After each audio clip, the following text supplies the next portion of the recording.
really excited to be here from the University of Florida today to talk a little bit about some of the opportunities for transferring into the university.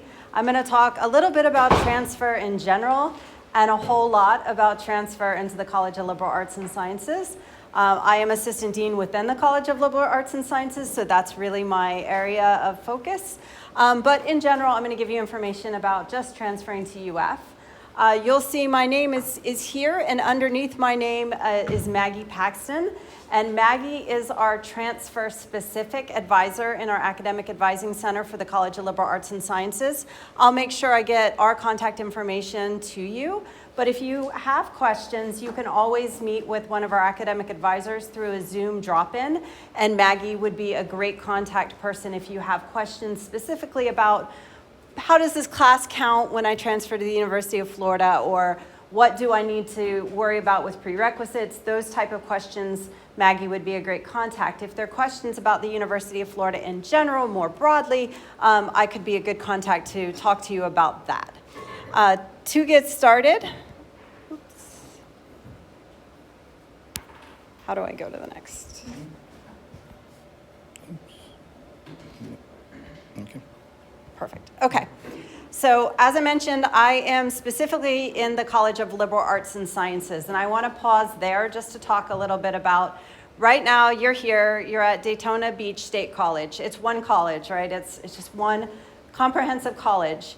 But when you go to the university, any university, you're going to have colleges within the university. And this is where it's a little distinct, because as a transfer student, you're going to be transferring specifically into a college. Whereas if you were coming over to the university as a freshman, you're applying to the University of Florida as a whole. But if you're applying as a transfer student, you are applying to the university, but specifically you're applying to a college within that university. And there's lots of colleges within the university. So for example, the College of Liberal Arts and Sciences, where I am, is our largest college within the university. We have 43 majors. Everything that spans from humanities like history and English, all the way to our hard sciences. So we would have chemistry and biology and physics in our college. And the great thing is that almost anyone who comes to the University of Florida, regardless of whether you're a transfer student or you're coming in as a first-time in-college student, you're going to take classes with us in the College of Liberal Arts and Sciences because we have so much to offer. Beyond just our 43 majors, we also offer 148 minors. So it's a whole lot of opportunity. But I do want to pause a little bit and talk again about the applying to the college part, because this is very important for you as a transfer student and is pretty true regardless of what university you're considering. But when you apply as an upper level student, as a transfer student, you're going to identify which of the colleges has the majors that you're interested in. And as I talked about before, there's multiple colleges within each, within the university as a whole.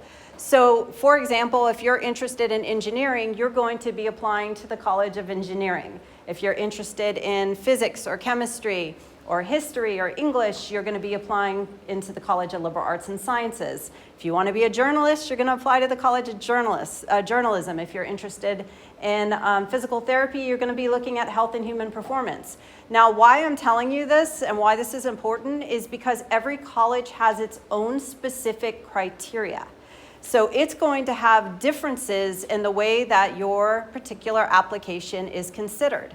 And so I'm going to talk a great deal to you about the considerations for the College of Liberal Arts and Sciences. And I just want to caution you that just because it's a policy within, we call it class, doesn't mean it's necessarily the same policy in a different college. So wherever you're applying, be sure to do your due diligence on the specific college requirements page, because they're not applicable across all colleges the same way, okay?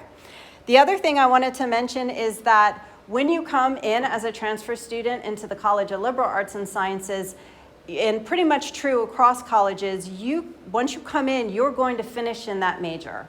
You can't transfer into a different major. So let's say you wanted to apply to the College of Liberal Arts and Sciences in physics, and then you get there and you say, no, I don't want to graduate with a degree in physics. I actually want to go into the College of Engineering and Mechanical and Aerospace. You can't do that, and part of the reason is because it's a different college, and you applied specifically to College of Liberal Arts and Sciences, not necessarily the College of Engineering. Now, the second question is, okay, what if I come in and I want to add a major? Can I do that? And the answer is yes. You can add a major, you can double major, you can add a minor. All of those things are possible after your first successful semester at the university. So I just wanted to kind of talk a little bit about that structure and making sure that you see you are applying to a college specifically when you come as a transfer student. Could you transfer within the college? Could you change majors within the college? So in the College of Liberal Arts and Sciences specifically, once you come over in a major, we want you to finish in that major. For the most part, we do not allow you to transfer. And the reason why is because there are requirements for each major. So for example, if you're going to be applying to history, you're required to take 2 prerequisite history classes. If you're transferring over as a chemistry major, you may not have had those prerequisites. And what that would do is actually put you off your graduation timeline. And in the College of Liberal Arts and Sciences, every transfer student has 3 years to graduate. So that means you get 2 falls and 2 springs for, 3 falls and 3 springs. We don't count summer. So you have to complete within that 3-year time span. So you couldn't switch degrees altogether because then you wouldn't have the prerequisites necessary to actually graduate in a timely manner. But that's a great question. Also, could you touch on the difference between the major and the minors? Yes. So here's something I definitely want to talk about. Just throwing this out there. How many credits does it take to get a bachelor's degree in general? Just in general. 120. So obviously, how many are you going to have when you complete your AA? 60, okay? Now here's the real kicker that a lot of times students don't necessarily recognize. Your major, your specific major, any idea how many classes you take in that, or credits in that specific major? 30. So everybody puts so much emphasis on a major because they're like, oh, I'm majoring in XYZ. And let me tell you, that's a small fraction of the overall amount of courses you're going to take. So if you take anything away from my talk today, I hope you take away the fact that majors don't matter as much as students and sometimes others think they do, because they don't. It's more about what you make of the other 90 credit hours beyond those credit hours specifically in your major. And it's actually even more than just the credit hours. It's the experiences that you have within the university. So a major is roughly 30 credit hours spent devoted in a particular topic of study, let's say physics, okay? A minor is going to be, give or take, because every minor is a little different, roughly 15 credit hours to minor, 15 to 18, depending on the particular subject. You can add more than one minor if you want. You can also stack certificates. I'm going to tell you right now, if I were you, I would 100% get a certificate or a minor with AI stuck in that title somewhere. It is that important. And if you don't know, the University of Florida is known as the AI institution because AI is huge at our university. So we offer a ton of AI-focused classes, and we also have an AI certificate as well as minors that are AI-specific. And this is something that is happening. It is a reality in any field that you're hoping to go into, whether it's humanities or it's sciences or it's social sciences. AI is here with us. And so we want to make sure that you have that kind of background and exposure when you graduate. As I mentioned before, I wanted to briefly discuss it's beyond just those credit hours. So the one thing that I love so much about the University of Florida is we have an incredible amount of resources at our university. We are the flagship university in our state. So I do want to point out that Forbes magazine recognizes the University of Florida as what they call the new Ivies, meaning that there are employers out there who specifically will hire you because they really like the credentials that comes with having the University of Florida as your degree, right? They also recognize that our students are graduating ready to enter their fields at a very, very high rate, and that our students have the skills to be successful when they enter the fields that they've chosen to study.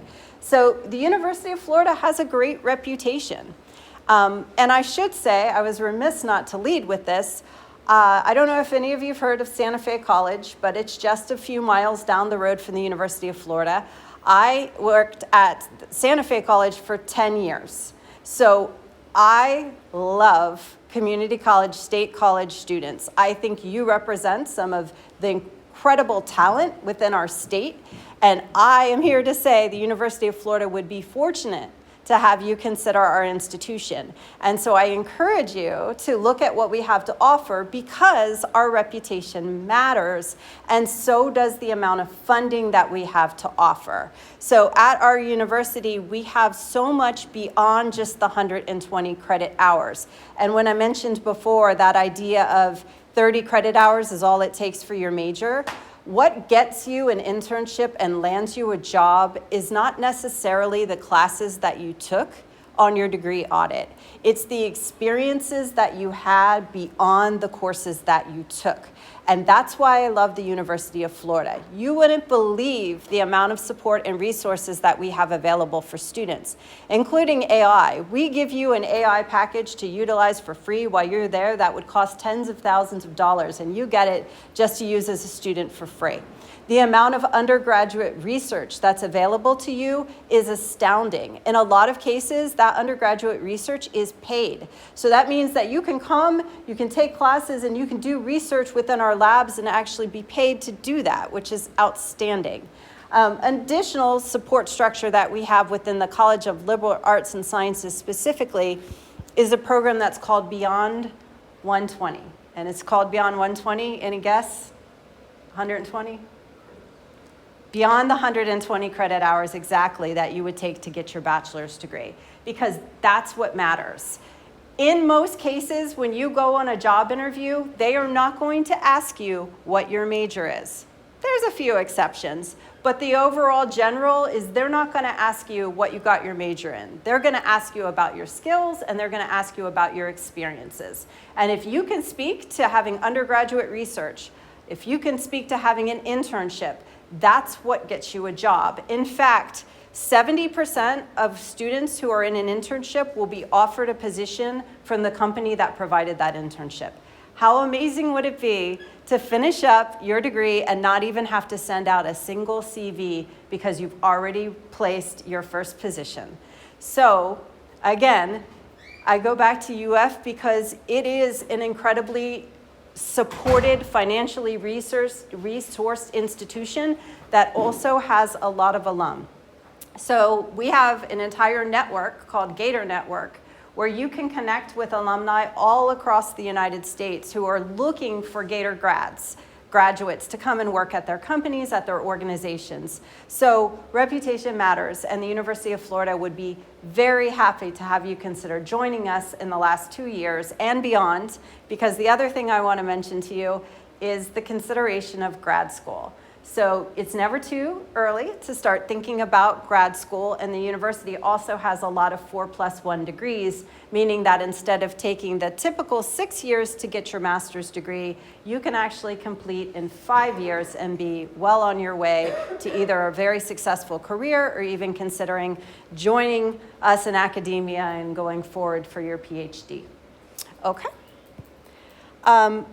Today, since you're in physics, I figured I'd talk to you a little bit about physics. And we're going to use physics as an example, in this case, of thinking about transferring to the University of Florida.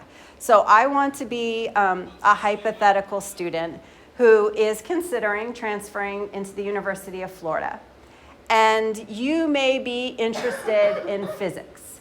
So there's the timeline that you need to consider, because prerequisites are often going to keep you constrained to, you have to take one class before you take the next class.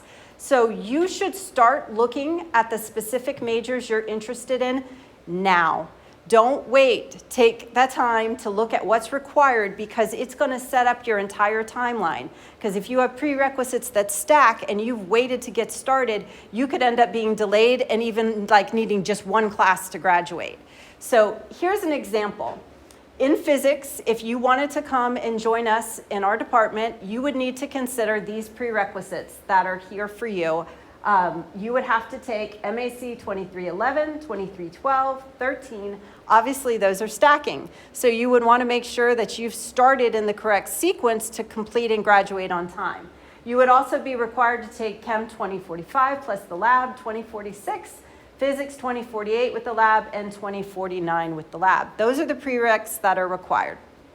Okay, if you want to transfer from any state college, doesn't matter what state college it is, to any university, it doesn't matter what university it is Florida law that you must complete your AA. So you have to complete your AA and graduate unless you're in like a special program, but for the most part, you have to have your AA complete. So that's 60 credit hours, right? The other thing that we are going to look at when we're deciding on your application is your GPA. Overall, to be accepted into the College of Liberal Arts and Sciences, on average, every major is going to have its own specific requirements. For physics, that overall GPA is a 2.5. But I want to point out to you that what we're going to base your admission in any major, in anything that we're looking at, are these prerequisite courses primarily.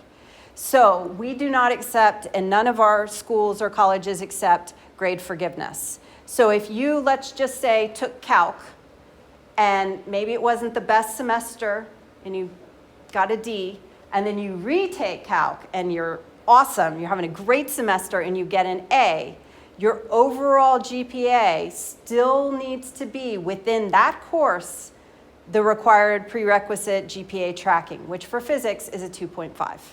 But every major has a difference. For example, I'm just going to throw some random trivia out there. The College of Liberal Arts and Sciences, largest college within our entire university. Do you know what our #1 most competitive major is within our college?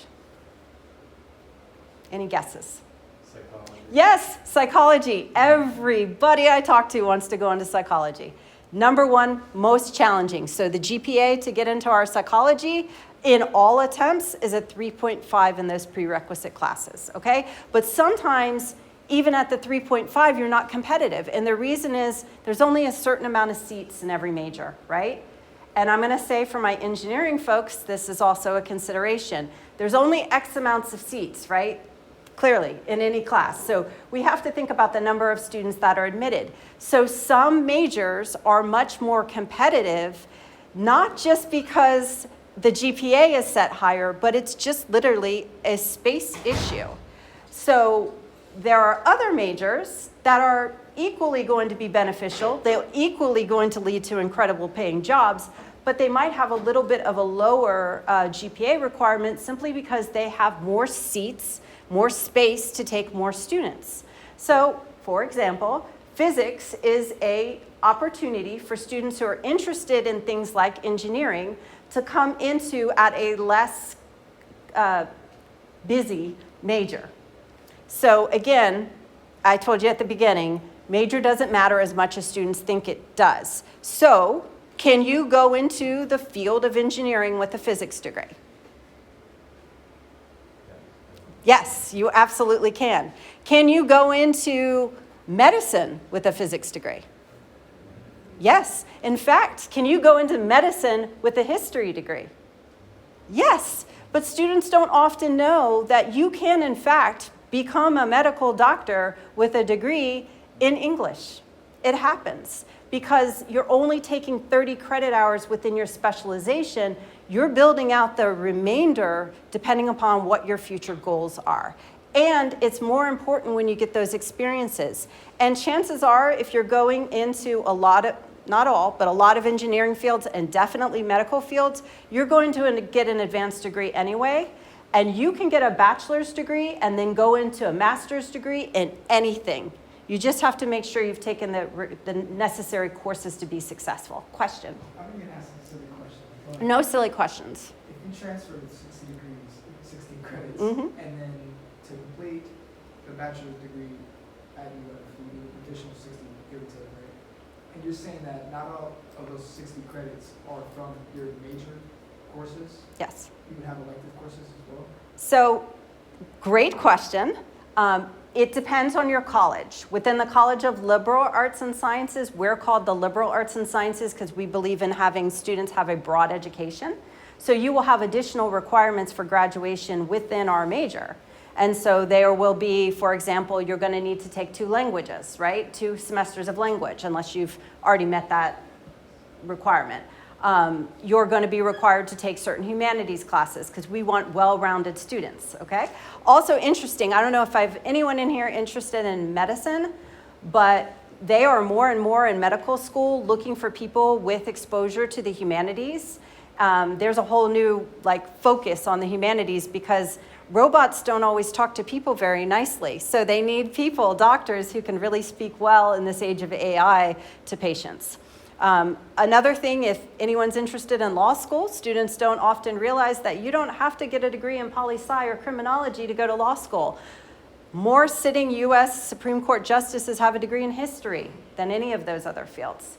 Also interesting to note, sometimes our students outside of STEM fields actually have higher MCAT scores, that's the required test to get into medical school, and higher GPAs than students who are going through the traditional biology, chemistry track.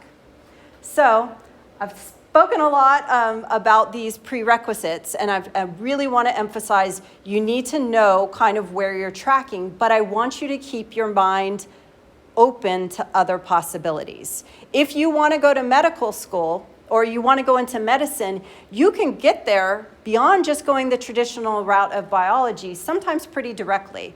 One of the programs I work really closely with is geography. And people hear geography. What am I going to do? Look at maps?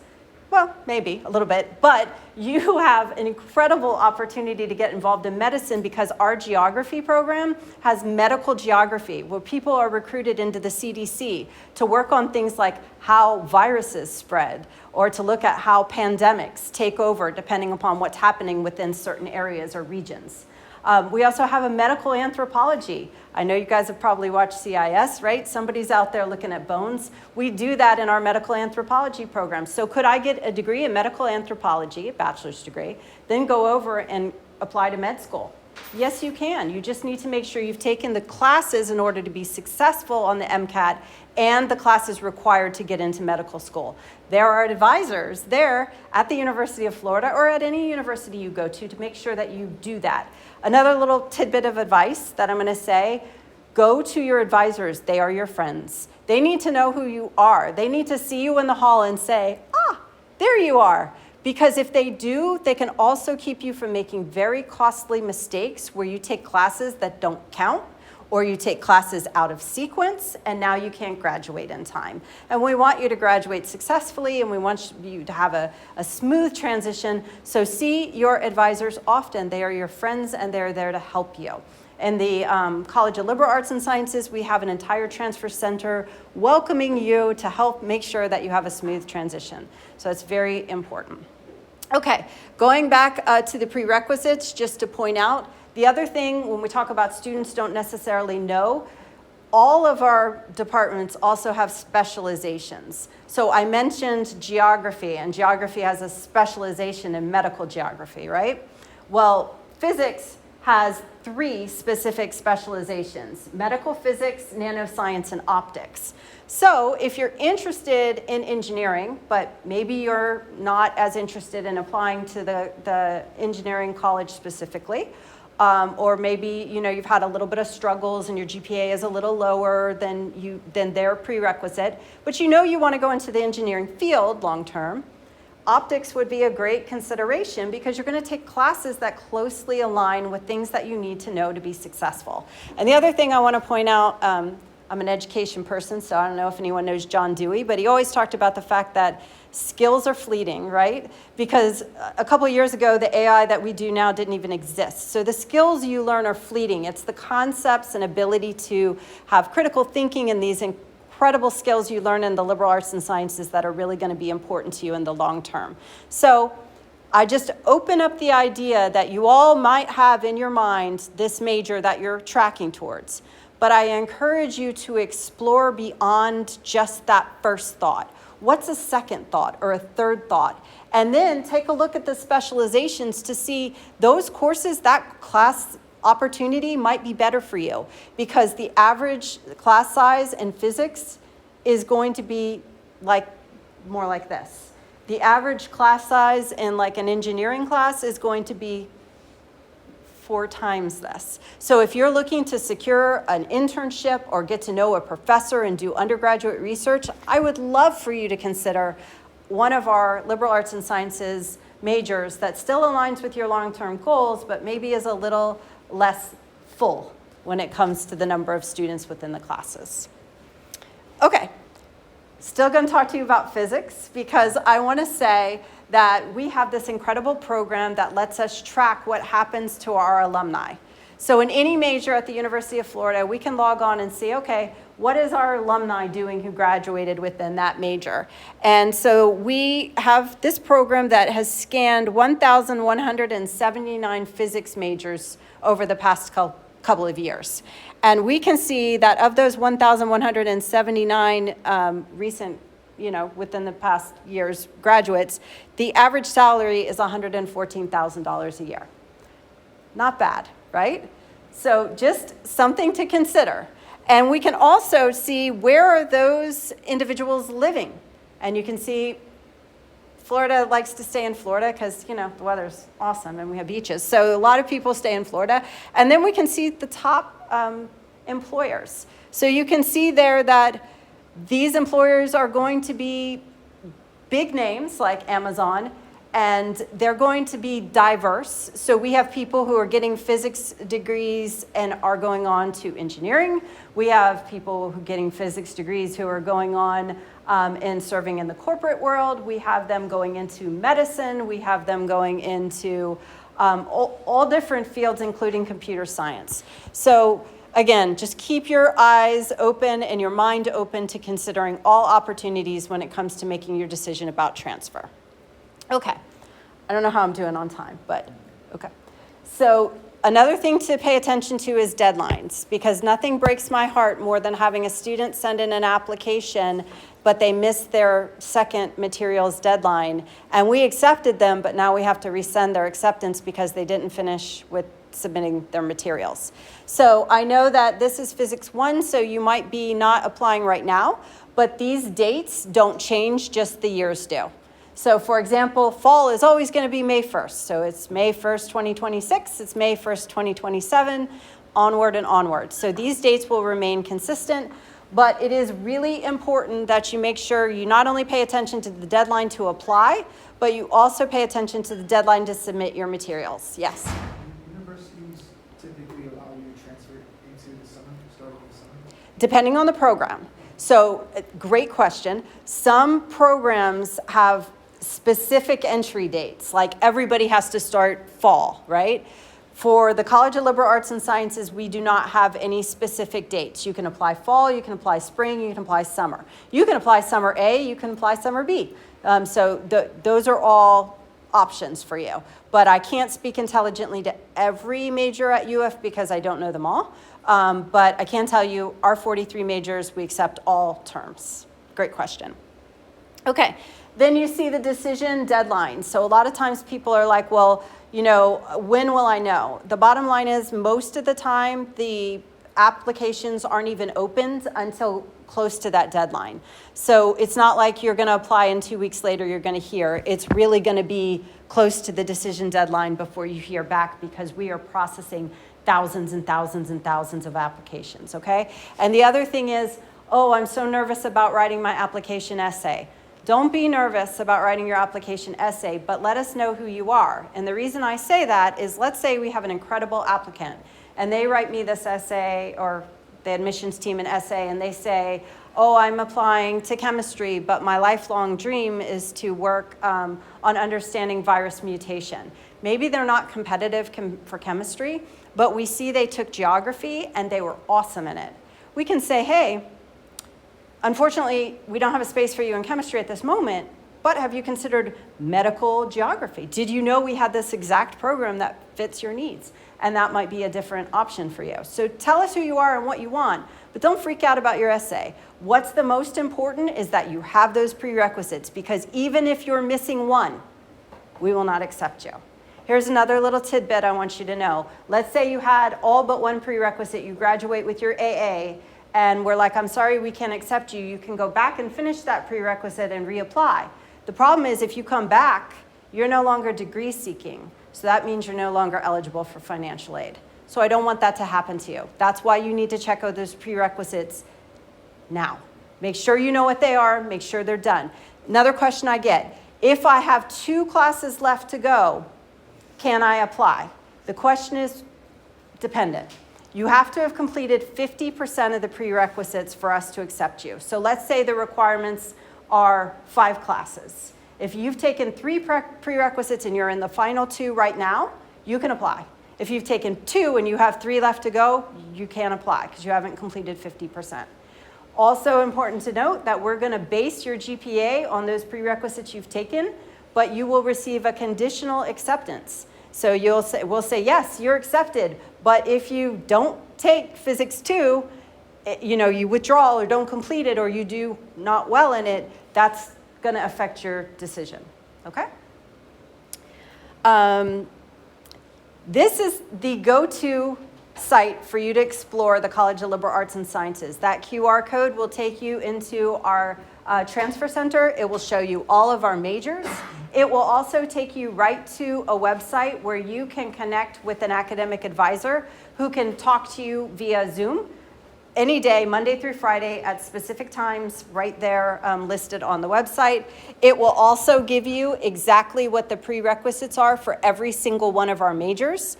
It will also give you information about the contact for the particular program. So if you're interested in a program but you want more details, you can reach out to me and I can connect you with an undergraduate advisor who is actually a faculty member within that college who can tell you about their major. And that's really important. So yes, question. How many credits over, say if you're trying to transfer, and you reach that 60, how many credits over 60 are you considering a non-degree student? You have great questions. So that's a great question. So let's just say you had 90 credit hours that you've accumulated as you've been here, just like maybe you took this class and then, but you forgot to take this class. By state law, we're only accepting 60 credit hours. So you're gonna potentially lose credit hours, and nobody wants that. That's why I want you to take it. But your question about you're no longer degree seeking, that only happens once you graduate. So if you've completed all your AA and you graduate and now you're like, oh, you're done, you've got your AA, you go across the stage, everybody's smiling. Now you come back and you're like, oh, I missed this one class. Now you're not degree seeking. Okay. But the other thing. The flip side of that argument is you get an experience of 60 credit hours at UF. I know you're wasting money, but you're getting. Yes. So, and that's going to be the same in any state institution. It's law. So whether you're going to UCF or you're going to FSU or goodness knows you're going to FSU, which I say, but my daughter goes there, which is like my heart. Anyway, so you're going there.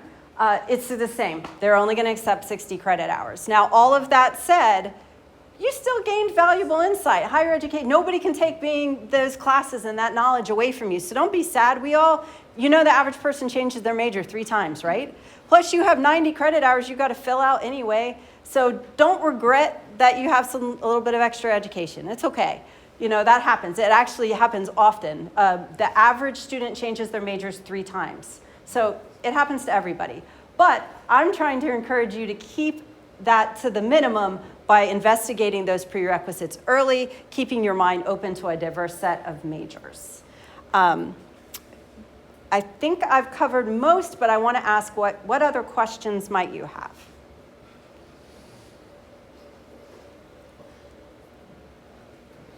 Any other questions, guys? All right, let's thank Dr. Provost.